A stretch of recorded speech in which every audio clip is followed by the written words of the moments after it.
anyone under his leadership, His Excellency Simon Ekpa, anybody that is confusing anyone or telling you there is another, no, there is nothing. There's just one, recognized by His Excellency Simon Ekpa.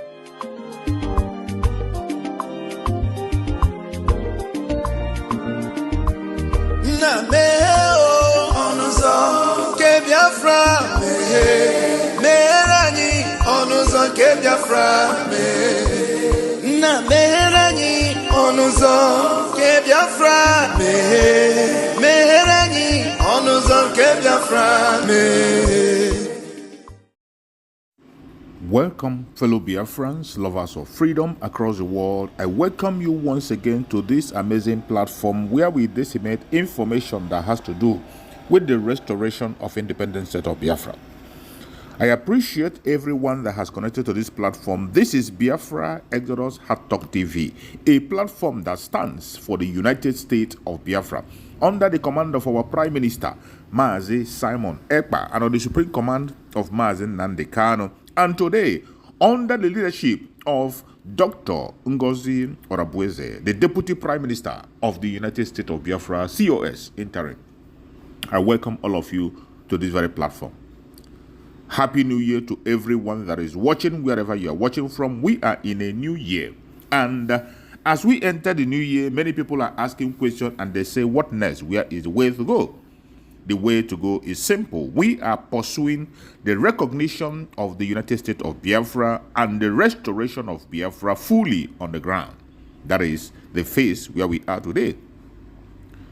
Every one of us must continue to give our contribution the best way we can. And remember, I urge you to like and share. Share to your neighbors, share to your family, share to everyone to key in and join us on this gospel. Do not be distracted. Regardless what you hear, regardless what you see, regardless the propaganda and blackmail that is flying from right, left, and center, do not get distracted. Be focused, because Biafra have been declared on the 29th of November 2024, and there is no going back. We are pursuing the recognition of Biafra. My guest in the studio today, she is vociferous, she is empathic, she is very vocal, she is, I don't know, there are several words to use to describe her personality, but she's the kind of person that will require some of our men to become these current days. All right, and that is Lolo Neka Chimeze, known as Madam Pinto. She is a president, Igbo Women Assembly. Good evening, ma. Good evening. Come close to the microphone. Thank you for having me. Thank you very much for coming today. I sincerely do appreciate you. I'll tell the technical team to come with the headphone. They'll come sort it out. How are you? I'm good. You've heard the hot topics we're looking into this evening. Yes. Let's start off with the situation in Uromi. That is not the only place that things are going on. In Enugu, just yesterday, in the communities, several communities have been displaced. Almost about 200 communities across the southeast have been displaced. These Fulani terrorists and marauders have taken over people's farmlands. They've displaced a lot of settlers. Young men have been killed. If you go to the southeast right now, you see mostly women and children, because the men are no longer there. Either they've been killed off or some of them have migrated. The young boys are no longer even in that particular axis. So in that region, they are fighting the security being conscripted around there, which is the Nigerian military, right? They're also fighting Fulani terrorists. It feels like the state governors do not know what to do. Now, in Benue State, there was also a protest in regards to the displacement of their communities and the consistent recurrence of herdsmen attacks in their community. We are not hearing social media influencers, specifically from a certain geographical location, calling on these Fulani terrorists to stop their acts. We've not heard anyone handing down the gavel, giving a warning like they were outraged last week for the 16 persons that were killed. So are we saying that there is a silent support of these terrorists killing people and taking over farmlands? Because according to what Obadiah Melaifa said, he said it feels like what is going on is like a jihadist agenda. That's what he said before he died. Now, Esther, I've said it before. There seems to be a civil war going on in Nigeria where some were armed and some were not. This civil war is being carried out in guerrilla style. It's like they felt they've conquered Southeast and they're moving to South. All right. You know, the Nigerian state has always perceived South and Southeast as Igbo. But now they prefer to do it by divide and rule. All right. Don't let them come together and fight or speak with one voice. Just deal with these people, move on to these people, and deal with these people. Now, how can in a country where a certain tribe is terrorizing a whole nation, nobody says anything about it. They don't kill and run away. They kill and stay. You understand? There's an outcry, and security operative does nothing about it. The federal government says nothing about it. And then when it's the other way around, there's an outcry and threats. The most annoying part of it is the threats from this part of the country. Now, in Enugu State, like yesterday, almost about 4 villages had been sacked. It's all over the news. You won't see our president say anything. You won't see the Senate president say anything. You won't see the IG of police say anything. You won't see the military say anything. But once it is the other way around, they're all over the place.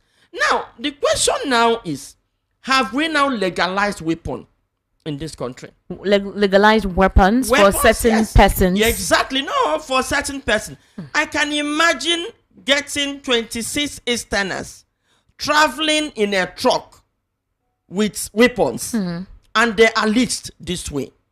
The outcry will be the other way around. We've caught them. They are IPOP.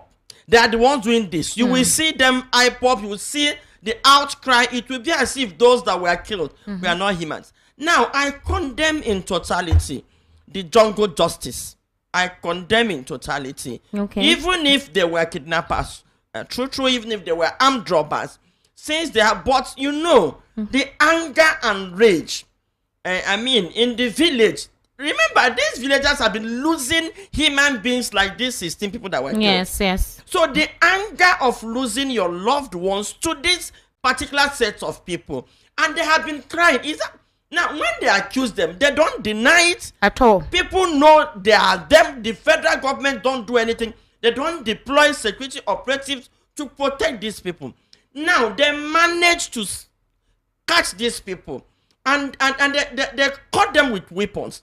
It is weapon they used to attack them. They said they presented evidence to documents for that weapon. I read what the driver of that truck is a Dangote truck. Yes, a Dangote truck. Why would a Dangote driver convert Dangote truck to something he will use to convey travelers? We have transport vehicles. So they are hunters. Are they maybe they are hunting for Dangote. Since when did hunters start traveling en masse on the road? In Nigeria of today, with this security situation in Nigeria, and you are traveling with guns on the road, and you are telling us you want to go and hunt. Do you hunt on the road? You are traveling to Kano. Why must you move with your gun? Esther, I can assure you, those guys were Fulani herdsmen or Boko Haram. There has been influx of this military in Nigeria. Let's not call them Fulani herdsmen, because when you call them Fulani herdsmen, you are glorifying them. They are military. They are Boko Haram that were moved tonight. Now they've left the north. They've moved to the east. They are in the bush, attacking and sacking villagers.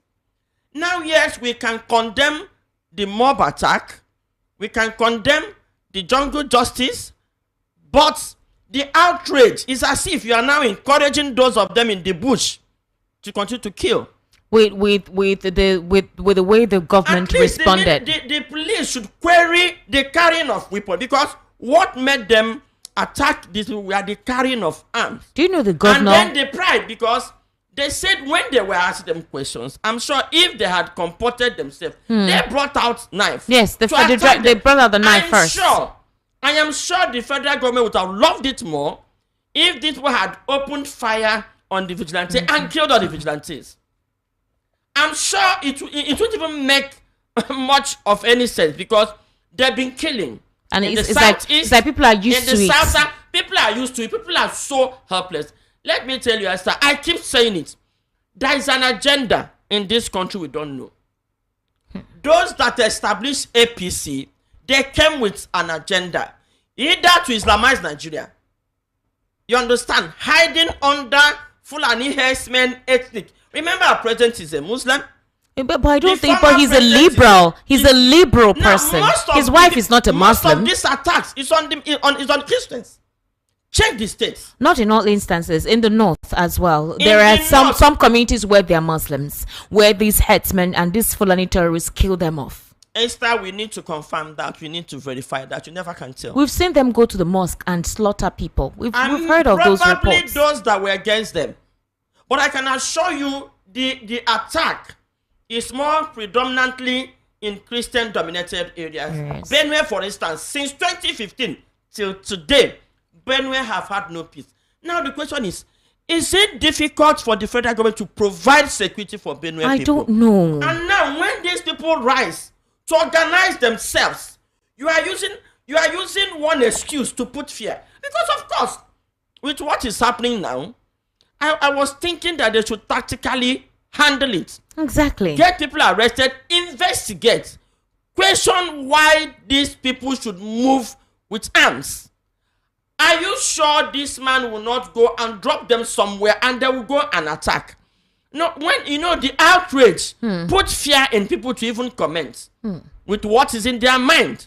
Okay, now the military and the police is now going to sack a whole village because of 16 people. Now these attacks have been in the north. Deborah, for instance, the Christian girl that was murdered. Now there were security tips that this girl is going to be killed. This girl was murdered in broad daylight. People videoed it and showed it live. It took over 3 hours for them to finish the lynching. Where were these security operatives? It happened live on Facebook. Yes, they were doing videos. They were streaming it brazenly. And we saw faces of people that did this. Till today, I'm not sure anybody has been arrested or prosecuted. That's number one. In fact, one of the president's aide at the time, Bashir Ahmed, said he supported it. Yes, he supported it. They defended it because the school management was alerted. Some Christians tried to move even before the young woman. Remember, the problem started on social media. Yes. So it was a conversation on social media. Yeah. And then on WhatsApp. Yes, it started building up. The conversation left the WhatsApp to school, to the classroom. Now, they reported to the school authorities. The school actually supported the lynching of this young woman. Now, the police did not investigate the school authorities, their involvement in the lynching. And the village where this young woman was lynched was not attacked. There were no arrests. They did not move in to arrest everybody in the village, all right, for them to bring justice. Now, in Oromi, rather than them coming down, I mean, the vigilante, they know the vigilante. Yes, they knew. There were members of this vigilante. Yes. Why not go for the members of this? Why attacking the whole village? Why putting fear in the whole village? Why sacking the whole village? Now, is our president trying to tell us something? That some people are untouchable, are actually armed to attack. So, that's why I said the APC government should tell us what they want with Nigerian government, with Nigerian state.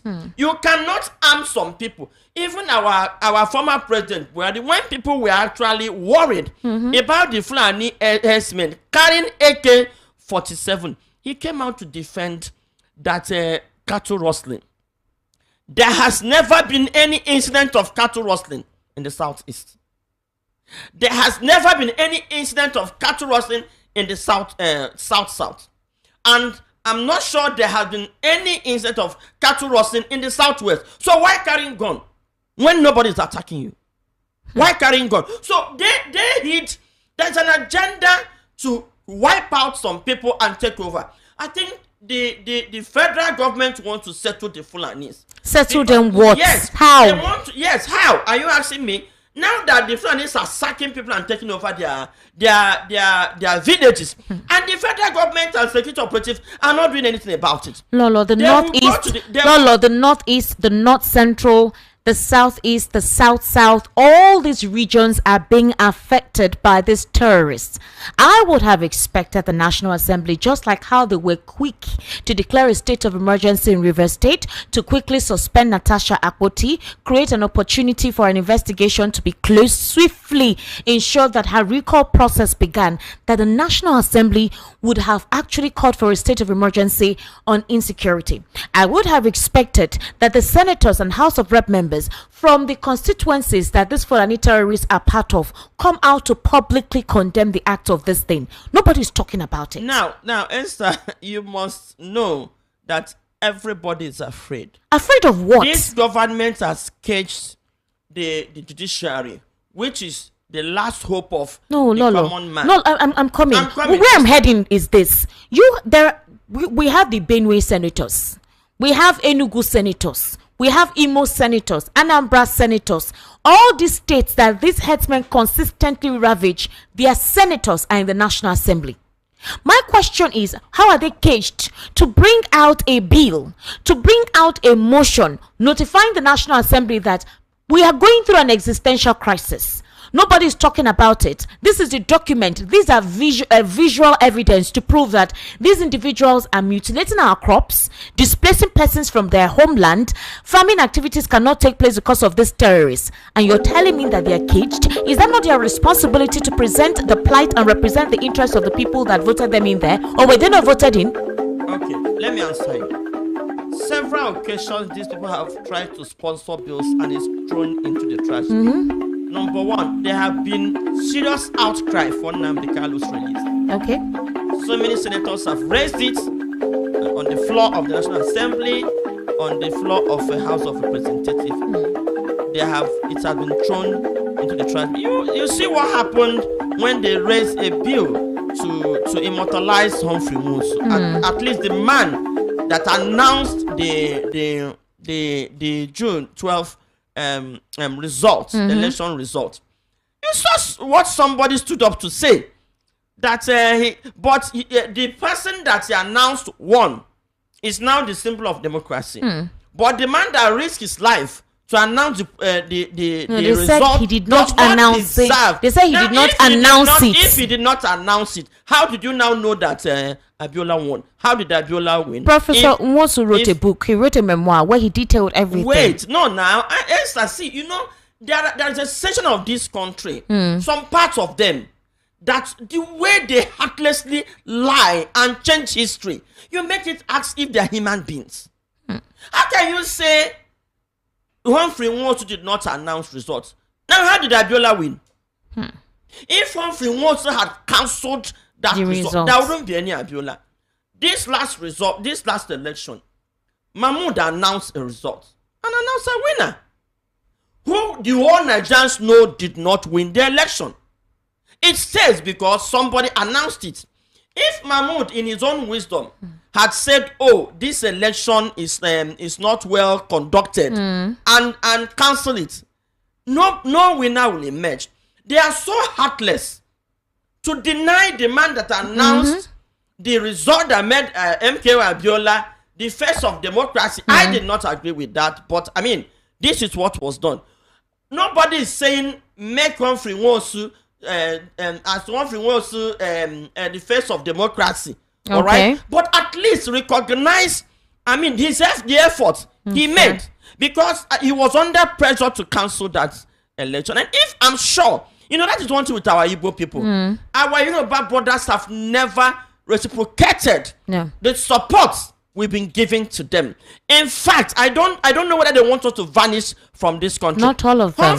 Not all of them. You may say the APC supporters. I don't know. Even before now, okay. There were the Awolowo followers. They hate it with passion. And unfortunately, our current government is part of Awolowo followers. And that is why you see this much hatred about the Igbos. How can somebody write, if the person has said, I mean, no need. I mean, if I had made a but to say he did not announce the election. If he did not announce the election, how did Abiola now win the election? So this is, and we're all Southerners. No, so these are part of the challenges. Don't they have fertile land in the north? I need to understand why you leave your entire territory. The north has one of the vastest land mass in this country, and they have a good soil for planting. The southeast has one of the vegetation in the whole Nigeria. When you say vegetable, greenery, yes, green vegetation, yes, and the vegetable from southeast is very rich. If you use a vegetable, if you pluck a vegetable from the southeast and southwest, the taste is different. Even the water is equally different. All right. So because of that, and in the north, north doesn't really have rain that much. They don't have that much green. Yeah. Yes. But things like yam, potato, tomato, those things that grow more during the dry season. The point is that I don't know why it is like that. If you plant and nurture it, it grows. But if I've been to the north, I mean, I attended APU. I schooled there too. I did my secondary school there. If you look at their land, you don't see more of green vegetation like you see in the south. If you don't see more of water like you see in the south, it's kind of more of dry and land, hot. And not that it cannot be made to be better, but they don't want to do it. They want to. I think the north has a way of wanting to do business and make gains in a platter of gold. Okay. Do you think this is going on? Look at how expensive cows are. Very expensive. 1.5 million, 2 million for one cow, and you cannot spend money to plant grasses all over north. Most